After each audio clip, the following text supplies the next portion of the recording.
The secret to manifesting anything you want in life is to become the person that can hold the result in their hands. And that is in two ways. Firstly, the belief that you have. You can see yourself as the person who has that, who deserves it. And the second thing is, in the habits that you build. You don't get what you want in life. You don't. You get what you are. In today's video, we're going to unpack that, and I'm going to tell you exactly how to do the work to manifest what you've wanted to manifest for the longest of times. Should we do it? Let's go.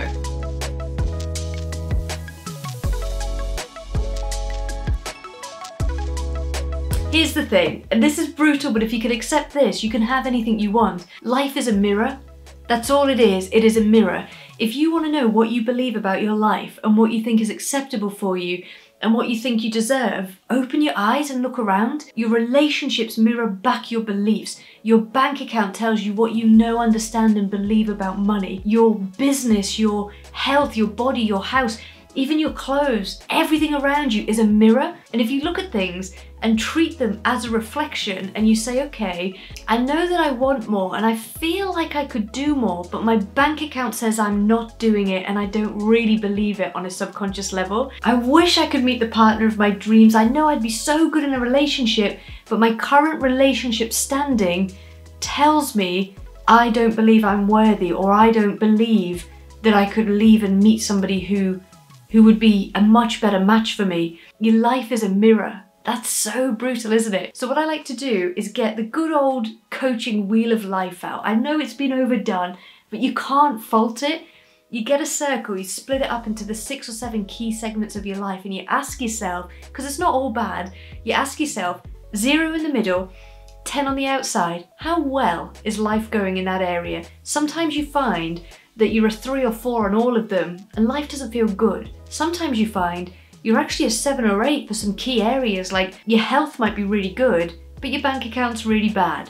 It might be that your relationships are really good, but you hate your job and you don't have a sense of meaning. The first thing you've got to do is get conscious. You've got to look at your life in segments and ask, where is it going well? And here's the critical thing, where is it going well? And therefore, what must I believe to be true for that to happen? And what isn't going well?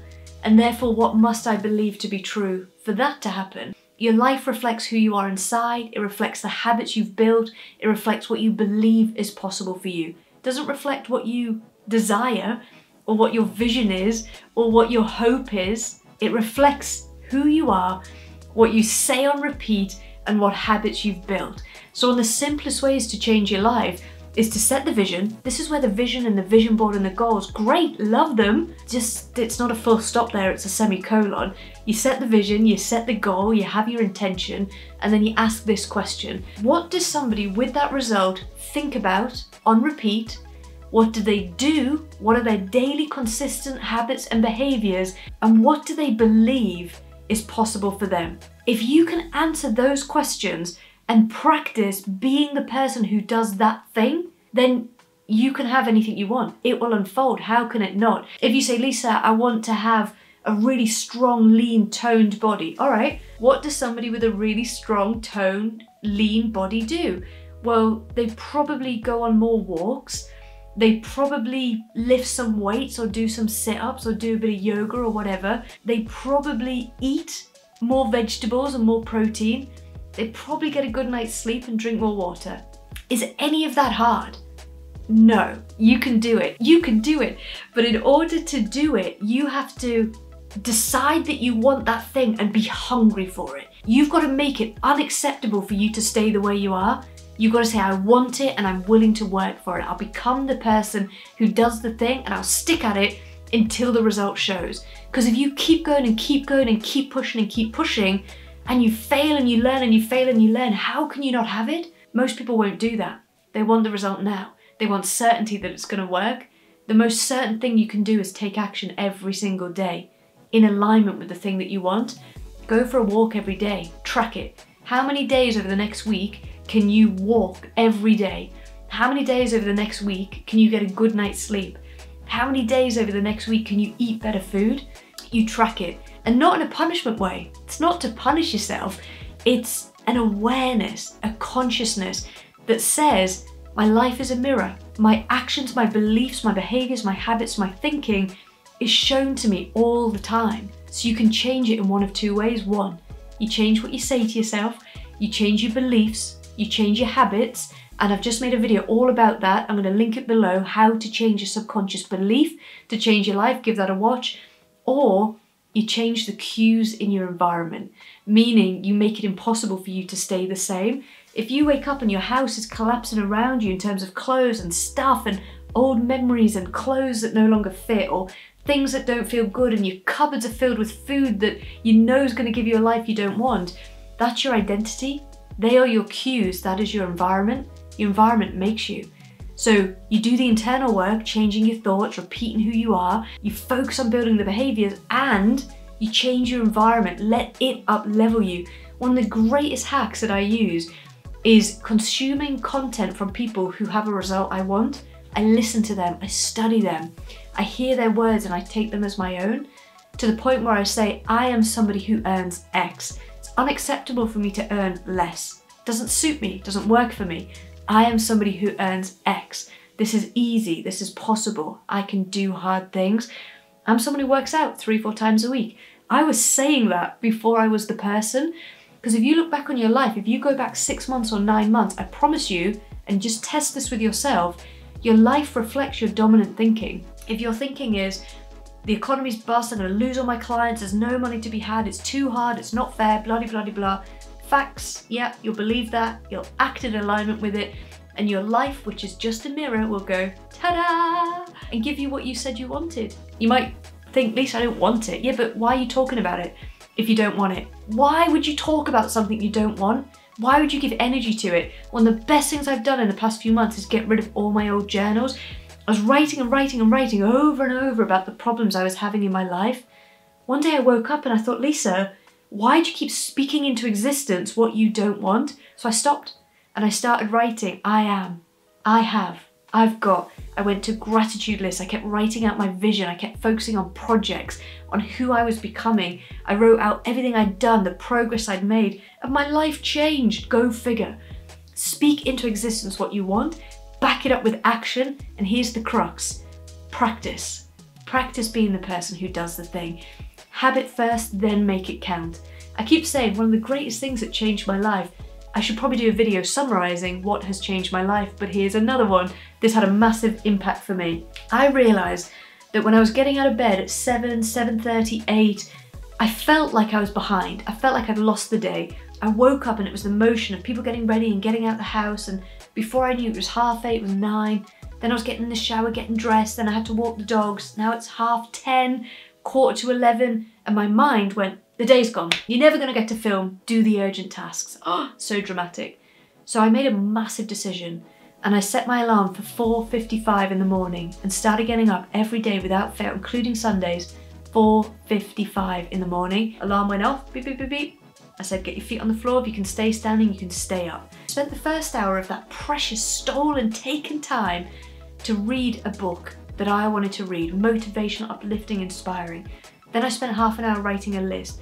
Then I had half an hour to eat breakfast. And then it was still only like 7 o'clock or something daft. And I hadn't even begun the day. Then I got showered and ready. Then I walked the dog. By the time I was at my desk for 8:30, 8:45, I felt so ready for the day. I felt so ahead. And the day hadn't even begun. But I tell you this, the first few days of getting up, and maybe even the first week, 2 weeks, I was tired. And I was like, is this a good idea? Am I crazy? And I wasn't productive. But I kept saying, Lisa, you can't be productive if the habit doesn't exist. Be the person who gets up at 4:55 a.m. And once you've nailed the habit, you can work on it being productive. Same with walking. Lisa, I don't feel in good shape. I can't get a good pace on. I don't want to go to the gym. I don't feel good enough. I don't feel fit enough. I don't know what weights to lift. I don't know what to eat. Okay, but can you go on a gentle walk? Can you do half the block? Be the person who does the thing, and meanwhile Google, what do I eat to build muscle? How do I get into a healthy calorie deficit? What weight should I lift at the gym to target this area of my body? People always say targeting doesn't work. There's a whole thing on that, that's not my bag. All I know is, if you wake up every single day and focus on being the person who does the thing, You speak to yourself in the way that a winner speaks to themselves. You focus on building the habits and then making them count. You focus on belief. You up-level your environment to match who you're becoming. You up-level what you wear, how you look, how you dress, your energy. You up-level what you consume, both in food and content and situations. How can your life not change? How can I go to the gym 3-4 times a week, research, learn, get better and better and better and not get in shape? How can I read excellent content on changing your life, on changing your beliefs, put it into practice and not change my life? How can I create content every single week and watch videos on how to make it count, how the algorithm works, how to get better and not get better? Your life is a mirror. Nothing is unfair or unjust. It's reflecting back to you who you are. And whilst we haven't all had the same start in life, if you're watching this video, you know you can change your life, don't you? You know it's a matter of practice and belief and internal change. So if you know that, please stick on this path and keep going. And here's the thing that changed my life.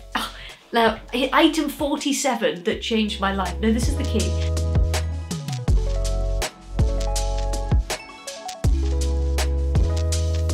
Somebody said to me, and I love this conversation, Lisa, I'm trying to make more money. I've read all the books on manifestation and money, and I've been on loads of courses. It's not happening. And I giggled and I said, I love what you've just said, because that is the same as me saying, I'm trying to get in shape. I've read all the books and I've been on all the courses, but nothing's happening. What's the missing piece? The work. The work. The work being go to the gym and do the sit-ups, get on the treadmill and walk uphill. What's missing in the money manifestation work? Okay, setting up a bank account, listing the debt, paying it off, trying to move money into your savings account, doing the work to increase your value, increase your skills and make more sales. It's the physicality. Even the physicality of, instead of just saying, I want more money, closing your eyes and getting into a place of belief and saying, I'm rich, I'm wealthy, I'm abundant. Money flows to me with ease and grace. If I truly believed in myself today, I would launch this offer, I'd build this page, and then doing the work. That's the differentiator, all right? Practice being the person who does the thing. Now, one last thing to finish up, because I hear this question all the time. People say, Lisa, I've got so many goals and so many things I want to do. I'm lost, I'm confused, where do I begin? How about I tell you? My mum always said to me, Lisa, you can do anything you want. You just can't do it all at the same time. So pick something, make a start, call me when you've done it, and then do the next thing. It taught me order of events. There is an order to your events. And I like to break it down in these 3 ways. Number 1, 5-year vision. That is loose and general and intention based. Ironic, make your vision clear, make it specific. No, make your goal clear. Make your goal specific. Make your vision a direction, an intention, an idea, a feeling, an essence that you're moving towards. Sure, cut pictures out, sure, do things that inspire you in that way, make a vision board, but the vision is a direction. It will evolve and shift and deepen anyway. Once you've got your 5-year intention, I intend to be a world-class speaker. I intend to write 2 best-selling books and see them in Waterstones. I intend to live in a beautiful 5-bedroom house, mortgage-free. I intend to buy properties and be a great landlady to my tenants, and that's how I'm going to build my wealth. Intentions. I don't have to be more specific than that. They are my intentions. Next, I say, what is the goal or the project that if I focused on and nailed in the next 12 months, the rest would become easy, the rest would become inevitable. I know immediately what that is, and for me it's a financial goal. If I can hit a certain revenue and a certain level of profitability by doing my job and using my gifts and building the business that I love, building the business of my dreams, living through my purpose, everything else becomes possible. Every single day I wake up and I ask, how can I be of service? How can I add value? How can I create a container that will help somebody move their life forward? And then I go hell for leather on helping my clients. And I'm so confident when I say this. If I can do it for a client, I will. If there's something I can help them with above and beyond what they've paid me for, I will. And my clients will testify to that. If they need it and I can do it, I'll help them beyond what they've paid for. These people renew, rebook, and recommend. And that's how I'm building my business. I'm also building funnels, I'm using content, I'm getting out there. I'm doing the things that will guarantee the revenue, because with that revenue comes the time and the space and the energy to write the book. With the revenue comes the cash I need to buy properties, to do them up, to get tenants in, right? And be a great landlady. I'm so excited about that. With the money, with the revenue comes the 5-bedroom house. It's all there. But if I obsess about the house and I obsess about the books and I obsess about properties, I'm missing the first piece of the puzzle. Put the events in order. What is the one goal that if you focused on it for the next 12 months, everything else would become easy? Go all in on that. And here's how you get it started with rocket speed. You put yourself in a 90-day sprint. You say, for the next 90 days, I'm going to believe what this crazy Lisa Bean is saying, and I'm going to trust in myself, and I'm going to trust in action. I'm going to trust in faith. I'm going to trust that if I plant the seed and give it time, the tree will grow. I'm going to be the person who does the thing. Get a piece of paper and write out 4 or 5 key behaviors of the person who hits that goal. If your goal is revenue, to double your revenue in the next 12 months, the behaviors become, did I make an offer today or this week? Did I share content and grow my network this week? Did I work on my beliefs this week? Did I turn up and serve clients and actually get a result this week? If I do those things, how can my business not grow? How can it not grow? And where there are gaps and shortfalls and frustrations, I learn and I evolve and I adapt, but I never quit. Because if you stay in the game and you stay the course and you commit to learning and developing and getting help and consuming good stuff along the way, and you give it enough time, how can it not come off? Listen, that's everything I want to share with you in these 3 videos. If you missed the first 2, I'm going to link them below. You can go back and get them. Thank you for watching. If you're interested in continuing this journey with me, I've got a monthly membership that is £24 a month, and this is what we do all day, every day, month in, month out. We focus on strengthening your vision, solidifying your goals, and practice being the person who does the thing. And we spend a lot of time on mindset, on belief, on subconscious reprogramming, and beyond all of that, it's an amazing community of people who are on the same journey, who are sharing, who are supporting, who are networking to make it happen. I love it. It's called Be the Person, links below. If you want in, it's 24 quid a month. You can join. If it's rubbish, you can leave anytime, but people who join tend to stay. That's it from me, over and out.